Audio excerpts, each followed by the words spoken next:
Hey everybody, welcome to the behind the scenes video for our France, Bulgaria, and surprise Romania trip. Uh, you should have already gotten a newsletter, but of course this is just the extra video that we send out for people who support us in prayer and financially. So again, thank you so much for what you're doing. So just want to give you a few kind of inside stories about what's going on this trip. First of all, the travel of this trip probably couldn't have been any better at all. It was really, really Super great. easy. Yeah. It was super easy. I mean, it wasn't easy because it was long and it was, and it's airports and it's a mess, but nothing happened to make it messier, which is great. So thank you so much for that. Luggage was always with us, and it was really good. We actually did 3 weeks in Europe uh, with 2 carry-ons and backpacks. So that was pretty good. I thought so. So just to give you a few updates of what happened, this picture you saw in the newsletter. This is a picture of Philip's birthday. We had a little dinner at Pastor Stefan and Azadeh. Azadeh's house, Hmm. and they prepared a meal for him. And Azadeh is from Iran. Yes, originally she immigrated when she was a child with her mom, and she was the first to come to Christ in her family. And now all of her immediate family members are following the Lord and in church. And she has an incredible testimony. So Yeah. she made this special Persian rice dish called tadig, and it's absolutely spectacular. Kind of crusty rice on the bottom because it's slow cooked, and it's fabulous. Really, really good. Yep. So Philip is 71 years old. He celebrated that birthday. And Stefan, the pastor there at the church in Kahia Sin, where they live and where we stayed, this is kind of the base church where Philip bases out of, but he works with a lot of people in churches. There's a network of churches, the Baptist Federation of Churches, over 100 churches, I believe, and they are spread out throughout France. He works training leaders there mostly. And our job there really was sort of a pastoral visit because Phil and Jenny are part of our missionaries that we send out, or we're a sending church for them, not the only church, but we do support them monthly. And we've had a relationship with them for decades, and really appreciate the work that they do. So we want to go occasionally to these people that we are sending out, and we want to do little pastoral visits. How are you doing? Let's talk about things. Is there something you need that we can help with? Those kind of things. So it's sort of a pastoral visit, but honestly, Philip is also a mentor to both of us. And Hmm. so through the years, he's had input in us. And so it's kind of, it goes both ways. It's not like we're Yeah. just there ministering to them. They definitely ministered to us too. Hmm. Their lives ministered to us. Phil and Jenny Yeah. both have gone through so much, and they are so faithful Hmm. in what they do there. So in the church, this is me speaking in the church there in Cartier, and this is Philip translating there. One of the great things that happened too is that Amy got an opportunity to do an interview with Asadeh Hmm. about her time in Afghanistan. Yes. So I connected with Phil and Jenny mainly 16 years ago when I spent the year in Afghanistan teaching at Kabul University.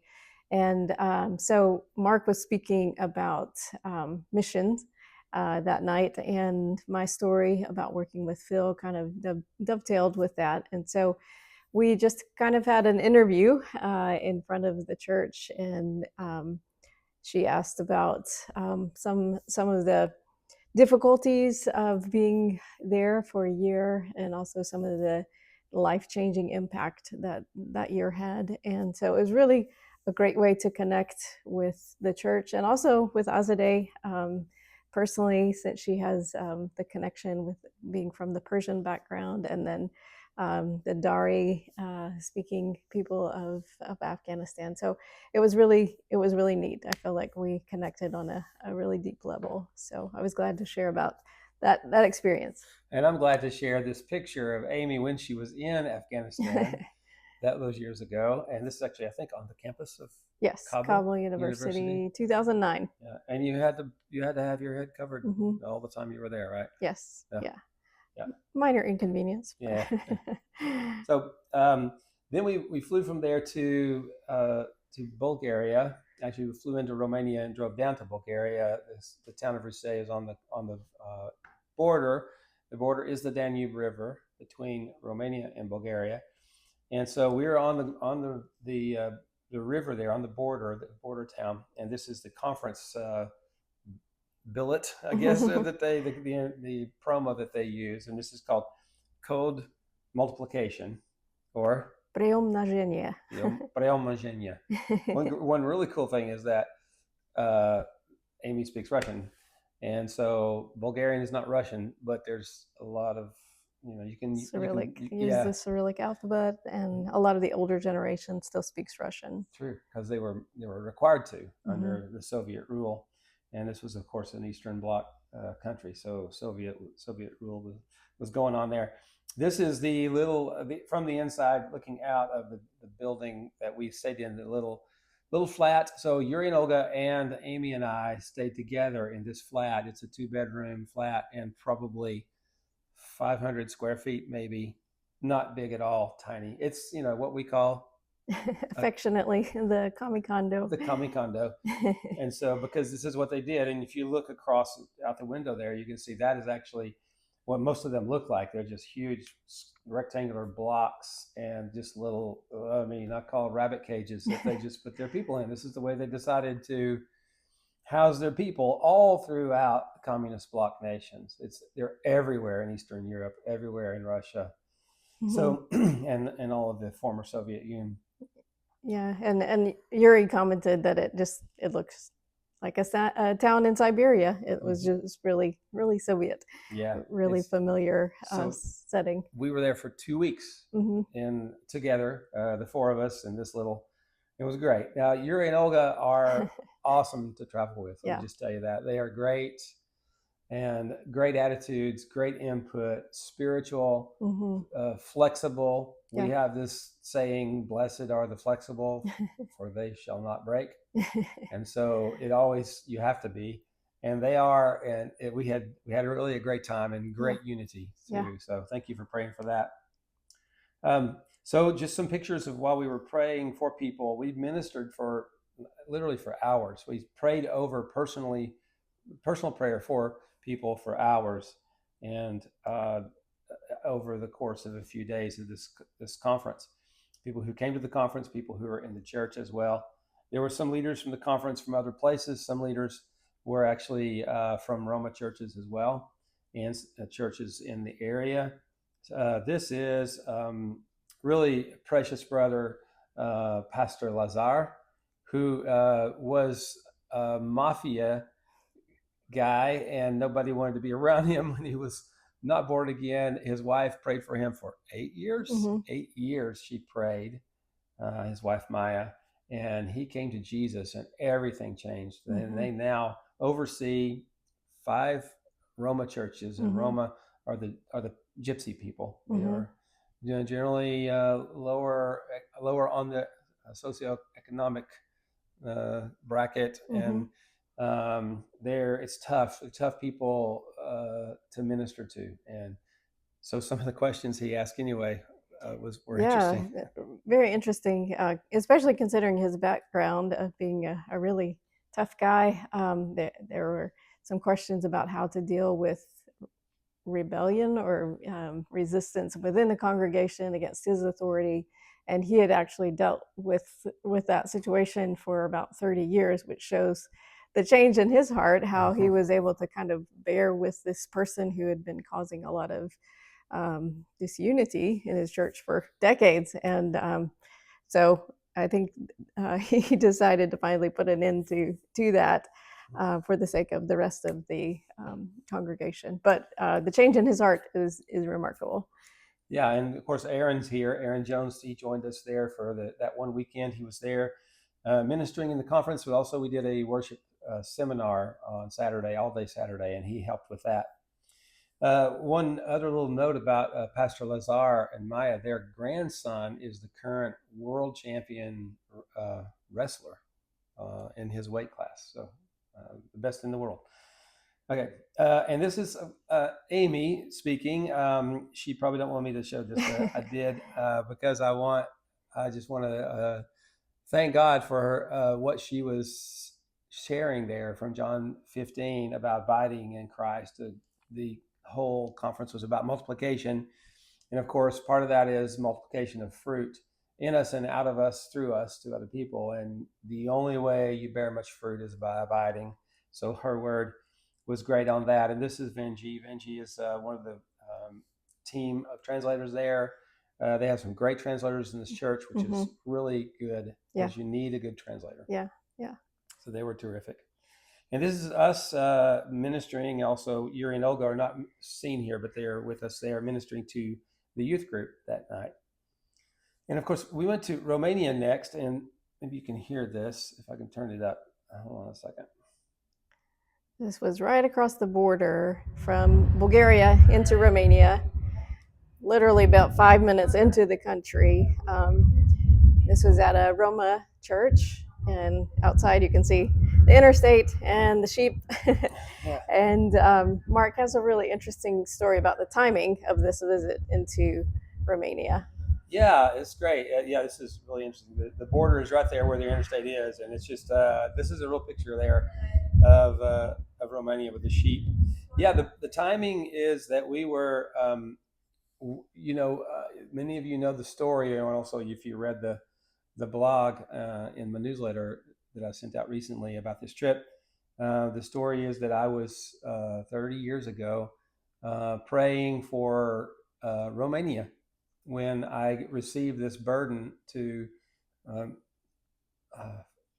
teach and train international pastors and leaders. This was such an impactful thing in my life. One of the most impactful things I've ever experienced that day while I was praying. And I was praying for Romania that day. And interestingly, I've never been there to minister. We have gone through Romania, landed there, and went down to this church before, but never ministered in Romania for 30 years. And so I thought, well, Lord, 30 years, when are you going to open the door for Romania for me? But, and this, sometimes it takes a little while, but the door opened up here because of some things that happened, health issues with the pastor's wife in South Bulgaria who was trying to get churches together for us down there. So that trip in the south of Bulgaria was canceled.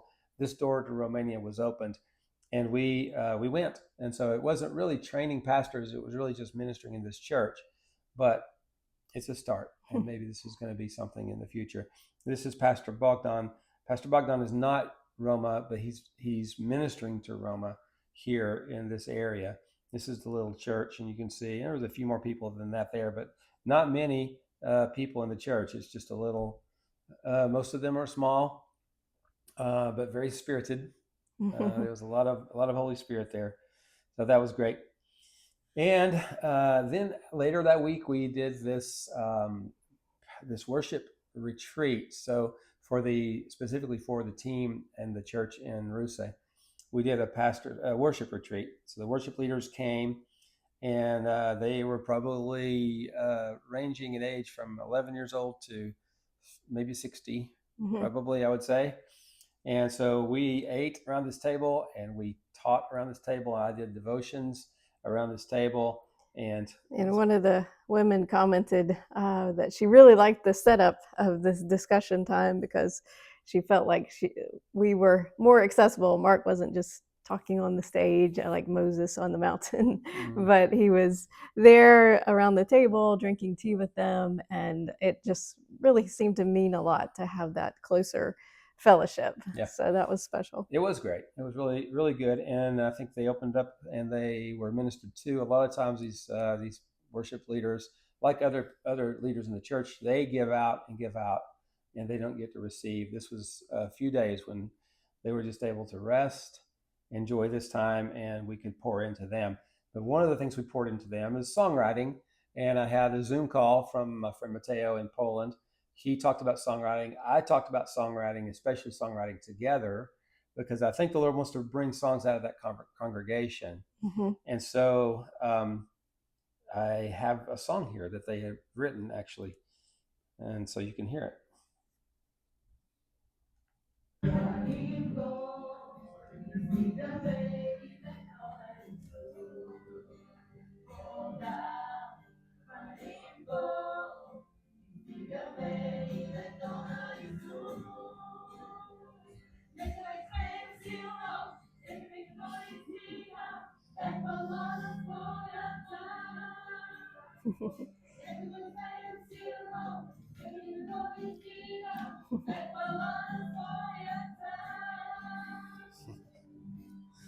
Yeah, and maybe you could tell them a little bit about what the lyrics were. Yeah, some of the lyrics are, it's pretty simple. Just, oh yes, we will praise God and lift up His name, and He gives us power, and He is the King above all kings. Yeah, it's great. It's really great to hear it from them, from their heart. Mm-hmm.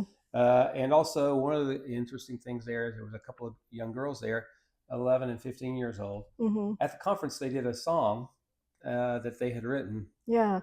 So it seems like the Lord is already giving people in this congregation a heart for songwriting, and Mm-hmm. and the retreat was a real encouragement to them. It was really sweet when these two girls said goodbye to us at the church. They both were crying and said how much the worship seminars impacted them and meant a lot to them. So Andrea and Roni, they were really touched by it, and they're the new generation of songwriters. Yeah, you can pray for forth. them.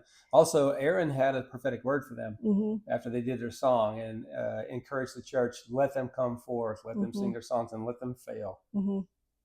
But God was going to work through them. Also, Vinji, you can see her here. Vinji was our one of our interpreters, but she had a story from literally from birth. God has called her to write songs, and she hasn't done much of that yet, but she feels like God's gonna keep doing that. But literally on the day she was born, there was a prophecy. Yeah. The midwife said that she's going to be a songwriter. Yeah, write songs for the church. So and she was there with her 4-month-old baby. Mm-hmm. So actually, there was a younger member of that retreat. Yeah, that's right. Yeah, so sometimes it takes decades. These prophecies can come to pass. So also, I just wanted to tell you that sometimes, on a trip, especially if it's longer, like a 3-week trip, gratefully, there are times where we get to take a break, take a little bit of a rest. And we got to do that a couple of times, once in Bulgaria, which was very nice. We got a day of rest. And then this day was a day when we went to Monet's Gardens. This was in France. And so Philip and Jennifer took us there. If you see that, this is in Monet's Gardens. This is one of the picture. This is a literal picture of the place where he painted the paintings of the lily pads and it was absolutely beautiful, and his gardens were beautiful. So that was really we were grateful to be able to do that. And many of you know that I had did a Coffee with Mark series before on a YouTube channel, and what you may not know is that for many years, Amy did what she called World Cup. Yeah. So that? I would take a picture of myself, do a selfie of me drinking coffee in the different nations that I went to. And so thankfully, coffee is important for both of us. And so when we got married, we decided, well, let's do a picture of us in these different places that we visit. So we've got one from 8 different nations now, I think. In the first 4 months of our marriage. Yeah. This happens to be along the Seine River in France. And so what is that? What are you eating there? So that's a croissant from the local boulangerie and some basil cheese. Basil cheese. It was outstanding. I think there will be basil cheese in heaven. Because first of all, cheese in France is not Kraft. You know what I'm saying? Well, it is Kraft, but it's Kraft. Not American Singles. It's Kraft with a C. So, but this had basil in it. It was just like, oh my gosh! It was like a party in your mouth. And so this one, I'll just show you a few of the World Cup pictures that we have here. This is from Bulgaria. Yeah, this is actually at the little restaurant that the pastor's son and his wife have. It's called Gotsko. Yeah, and it's if you're ever in Russia, that's the place to go. It's a great place. It's exceptional. And then this is interesting because they're actually making coffee in a Turkish way. This is very hot sand. They move this coffee around the sand, and so the sand is all around it. It's not just on the bottom. The heat is everywhere.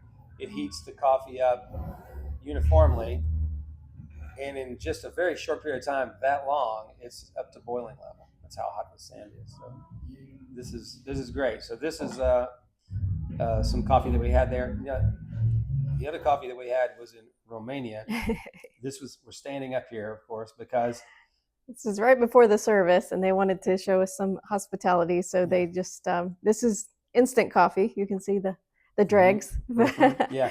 But we did have a cup of coffee in Romania. Literally, they pour ground coffee in a cup. They pour water on top of it, and so it's actually up to the top.